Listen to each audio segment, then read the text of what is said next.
sparking new life into the US economy. That's the intention of this bill, and it couldn't come fast enough for businesses like this wire products factory in Baltimore, Maryland. America is almost like a punch-drunk fighter, and we need smelling salts. And I think this is going to revitalize us and get us rolling again.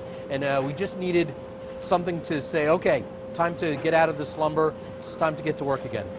But this factory floor doesn't survive and thrive in isolation. In the last week alone, Drew told me he's done deals with firms in Belgium, Argentina and Japan. And he's giving orders to foreign suppliers. Behind me, we have Japanese robots, we have German robots. We're poised to buy a couple Italian welders. For a port city like Baltimore, the first priority is jobs, and that means customers here and abroad. Businesses like Marlin depend on goods going both ways, in and out of the city docks. It's all about global trade.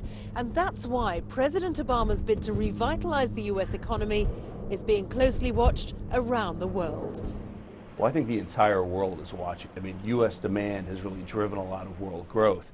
Whether this package is big enough or it's going to be timely enough to have that is something many economists are skeptical about, but it could be a big first step in terms of helping to put the U.S. on the right track.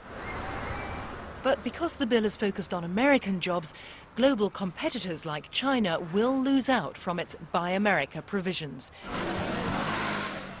Indian commerce, too, will be barred from much of the benefit of stimulus spending.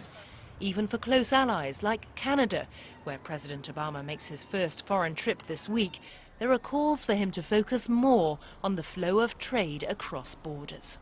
It's $1 billion a day on average that goes across our border. So the stimulus package really affects Canadian companies as well as U.S. companies in that they're completely reliant on each other. We are literally in the same boat together.